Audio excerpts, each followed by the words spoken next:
under the dense emerald canopy of the Carpathian Mountains in Romania, a tiny tiger cub lay motionless, his striped fur barely discernible against the forest floor. His ribs protruded beneath his orange and black coat, a frail silhouette in the dappled sunlight. Most hikers trekking through the Busigi Natural Park would have mistaken him for a shadow among the ferns. But Elena Dragomir, a woman grappling with a faltering career and a shattered personal life, paused her rugged SUV. Kneeling beside the tiger cub, she poured water from her bottle cap. To her surprise, the cub's pale tongue flicked out, weakly lapping at the offering. As Elena rose to leave, her interview with the prestigious Bucharest Wildlife Preservation Institute loomed 3 hours away. The cub's trembling paw reached out, clutching her sleeve. His golden eyes, clouded with pain yet burning with a fierce will to survive, seemed to plead for her to stay. Elena faced an impossible choice.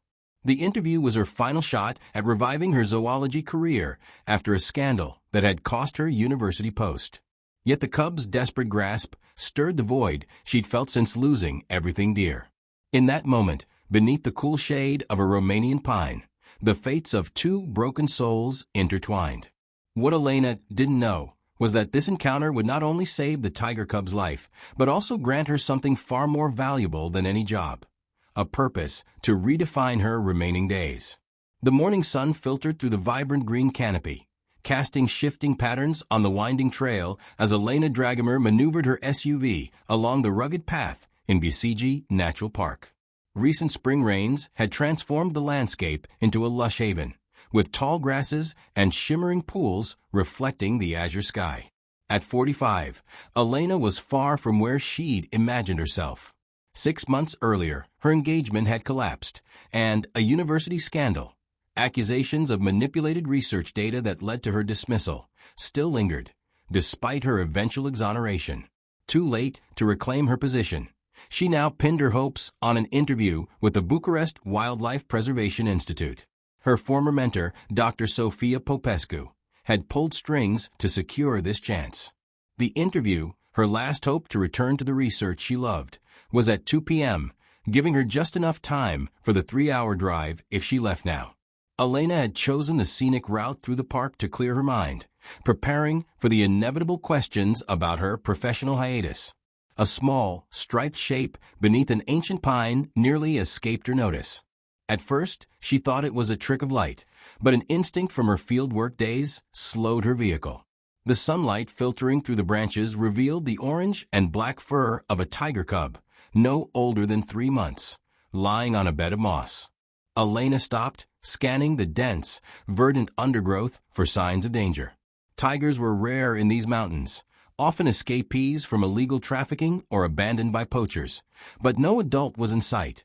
No rustle in the ferns, no warning snarl, just the cub's stillness. She should have driven on. The interview was critical, her last lifeline. But Elena stepped out, her boots sinking into the damp earth. 20 paces away, she saw the cub clearly. Matted fur, dried blood around his mouth, chest rising faintly. He was alive, but barely. Her years of fieldwork, before the desk job and the breakup, told her this cub was dying, likely injured by predators or abandoned. His one unswollen eye followed her without fear, holding an almost human weariness, pain, and a faint spark of hope she'd later convince herself she'd imagined. Elena poured water into her bottle cap, a small act of compassion to ease her guilt before leaving. Placing it near the cub's mouth, she kept her distance. Dying tiger cubs still had claws and teeth bred for survival. To her shock, the cub's tongue extended, pink against the striped fur, and took 3 weak sips before collapsing from the effort. She stood, brushing pine needles from her trousers. Her phone showed 10:30 a.m. If she left now and drove quickly, she'd reach Bucharest by 1:45, just enough time to prepare for the interview. The cub's sudden movement nearly toppled her. With a trembling paw, he reached out, gently grasping her boot, not with aggression, but like a kitten seeking comfort. She stepped back, the paw stretched further, snagging her pant leg. The cub's eyes, amber in the filtered sunlight, locked onto hers. In that moment, Elena saw something unforgettable, not mere instinct, but a conscious plea. The cub knew he was dying and didn't want to face it alone. Elena exhaled, glancing from her watch to the cub. The decision came silently. She removed her blazer, the one she'd bought to impress the interview panel, and wrapped it around the cub. He didn't resist as she lifted him, his rapid heartbeat pulsing through the fabric, lighter than she'd expected, all bone and soft fur. The nearest wildlife rehabilitation center, nestled in the foothills near Brasov, was 40 minutes away, opposite Bucharest. Elena placed the cub on the passenger seat, glanced at the road to the city, and started the engine, turning toward Brasov. The Brasov Wildlife Sanctuary sat in a stone building surrounded by towering pines. Elena carried the bundled cub inside, a bell chiming as she entered. Dr. Anna Vrancianu, a veterinarian, unwrapped the cub, her hands swift and skilled as she assessed his injuries. Her calm professionalism eased Elena's nerves.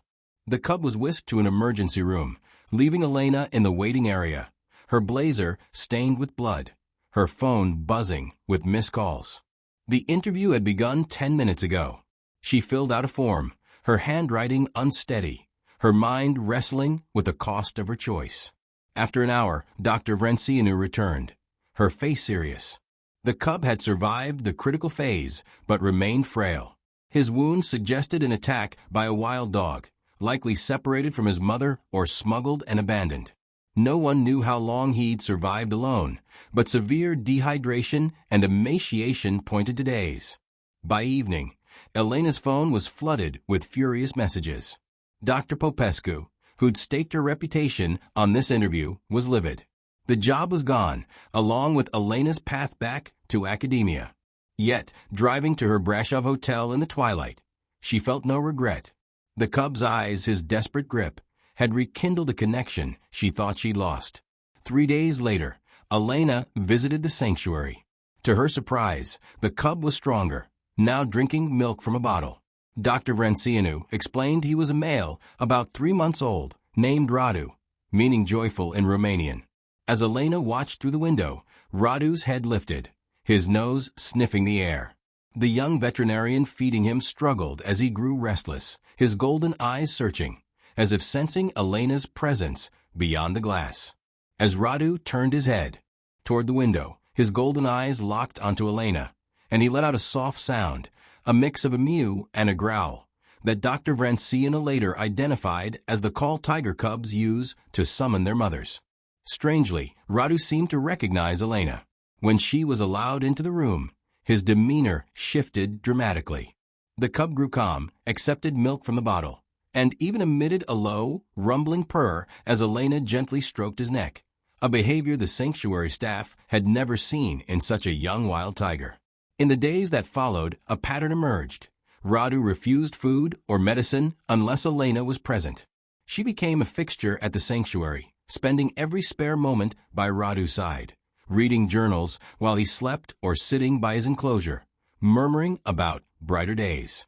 Dr. Vrancianu initially worried about this bond, as the sanctuary's mission was to rehabilitate wildlife for release, and human attachment could hinder survival.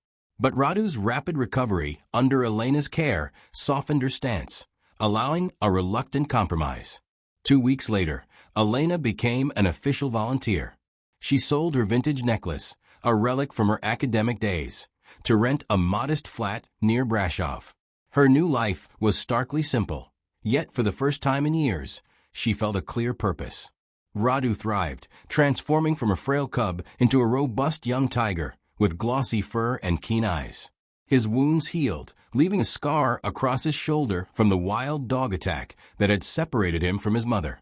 The sanctuary staff couldn't ignore the unique bond between Elena and Radu. They began documenting their interactions, taking photos and videos for research. The sanctuary's social media posts about the woman and her tiger drew global attention, bringing donations and interview requests, which Elena quietly declined. Her focus was solely on Radu. When Radu reached 6 months, discussions about his future began. Normally, a tiger cub his age would be with his mother, learning to hunt and survive. Without those skills, Radu couldn't thrive in the wild. The sanctuary faced 2 options: keep him in permanent captivity, or teach him independence. Elena, leveraging her zoology expertise, proposed a training program. She spent nights studying tiger rehabilitation, poring over every available study. Her plan involved moving Radu to a larger enclosure to practice tracking and catching prey, guided by biologists and herself. Dr. Vrancianu, impressed by Elena's dedication, approved the plan, stipulating that Elena gradually reduce her presence to foster Radu's independence. Though it pained her, Elena agreed, knowing Radu deserved a free life, not one tethered to humans. Radu was moved to a 2-hectare enclosure with electric fencing.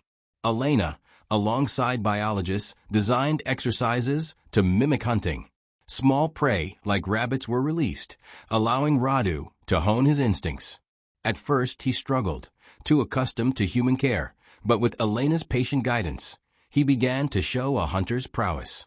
Her pride was evident with each success, but soon, troubling signs emerged in her own health: persistent headaches, fatigue, and occasional dizziness.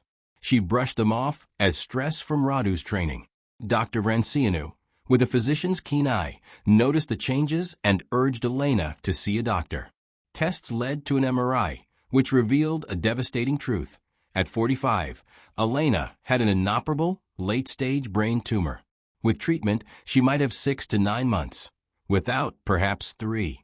In the doctor's office, numb from the news, Elena's thoughts drifted to Radu. The young tiger was set for release into a Carpathian conservancy in 6 months, once he mastered survival skills. Elena had dreamed of witnessing that day, seeing Radu embrace the freedom he deserved. Now, her reality had shifted.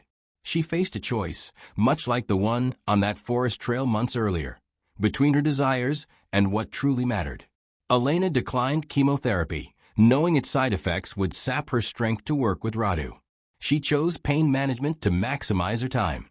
She confided only in Dr. Vrancianu, swearing her to secrecy. In the following months, Elena poured her energy into preparing Radu for the wild. Now a striking young tiger with a developing mane, Radu excelled in hunting assessments, mastering most survival skills. But one hurdle remained: his attachment to Elena. If released too soon, he might seek humans, risking tragedy. Elena knew she had to step back, the hardest task yet. She began reducing her time with Radu, visiting briefly before withdrawing to let him focus on hunting. The staff speculated about her distance, unaware of her silent battle. In her small flat, Elena wrote a journal about Radu, chronicling their journey, a legacy of compassion across species. As Radu's release date, May 15th, neared, 4 weeks away, Elena's health plummeted. Headaches intensified, and her vision and balance faltered. She knew her time was short. On May 10th, as Elena approached the sanctuary gate, she collapsed. Staff rushed her to a Brasov hospital, where doctors confirmed her days were numbered. In her hospital room, she shared her diagnosis with the sanctuary staff, her newfound family. Their grief compounded her pain, but her focus remained on Radu, whose release was 5 days away. Dr. Vrancianu sat by her bedside as Elena voiced her final wish: to see Radu one last time, to say goodbye. It was an impossible request, breaking every rule. Bringing a wild tiger into a hospital risked everyone's safety. But seeing the resolve in Elena's fading eyes, Dr. Vrancianu couldn't refuse. What followed became legend in wildlife circles. Dr. Vrancianu loaded Radu into a transport cage and drove to the hospital, filing paperwork for a therapy animal visit, a half-truth that swayed the staff. She allowed Radu, now a powerful young tiger, into Elena's room for 10 minutes. Elena, frail and barely recognizable from the woman who'd saved a dying cub 9 months earlier, lay waiting, her heart tethered to the tiger who'd given her purpose. When Dr. Vrancianu opened the cage, Radu didn't bolt or shrink back. He stepped out slowly, his nose twitching at the sterile scent of antiseptic. Then he saw Elena. The sound he made was unlike anything Dr. Vrancianu had heard in her 20 years of wildlife work. Not a roar, not a growl, but something raw and ancient. Radu, now 30 kilograms of sleek predator, leapt onto the hospital bed with startling grace, curling beside Elena like a domestic cat. Her trembling hand found the spot behind his ears, where he'd always loved to be scratched. In a faint whisper, Elena offered her final words to her tiger friend, a blessing to live fiercely, to hunt, to find a mate, to sire cubs, to embody the wild tiger he was born to be. That was her only wish for him. Radu's amber eyes met hers one last time, and as if sensing her meaning, he pressed his nose gently to her cheek. The tenderness of the gesture forced Dr. Vrancianu to look away, hiding her tears. Radu's release went ahead as planned on May 15th. Elena had passed 3 days earlier in the quiet dawn, surrounded by Dr. Vrancianu and the sanctuary staff. She slipped away peacefully, speaking of misty Carpathian mornings and the soft rumble of Radu's purr. Dr. Vrancianu and a small group from the sanctuary traveled to the release site in a protected Carpathian conservancy. When the cage door opened, Radu stepped into the sunlight, filtering through the pines. He paused at the edge of freedom, glancing back at the gathered humans, then vanished into the undergrowth with the silent grace of his kind. Those present swore they heard a faint call on the breeze, the same soft sound Radu had once reserved for Elena. The mountains hold their secrets, but traces of impossible bonds linger. In the thriving tiger population of the conservancy, in the young man who became a veterinarian inspired by the story, in the Brashov Wildlife Sanctuary, which saves countless animals yearly, funded by a memorial sparked by a woman who stopped for a dying tiger cub when she had every reason to drive on. The sanctuary now boasts the Elena Dragomir wing, built with global donations after her and Radu's story spread. At its entrance stands a bronze statue, a woman kneeling, hand outstretched to a tiger cub.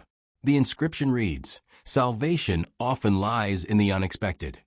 Elena's journal, titled Lessons from Radu, A Woman and Tiger's Journey, became required reading for zoology students and an inspiration to animal lovers worldwide. Her notes on tiger rehabilitation transformed how sanctuaries approach orphan cubs, a legacy she couldn't have foreseen that day on the forest trail. As for Radu, wildlife cameras tracked him via a GPS collar, capturing his integration into a wild group in the conservancy. For years later, he led a small family with 2 females and a litter of cubs. His image, with his gleaming orange coat and distinctive shoulder scar, hangs in Dr. Vrancianu's office. On quiet dawns, when the conservancy's meadows glow pink, rangers report seeing Radu standing still, gazing toward the rising sun over the Carpathians. In those moments, as light bathes his fur, they imagine he's remembering the woman who saved him, taught him to live, and let him go with a love that sought only his freedom, not possession.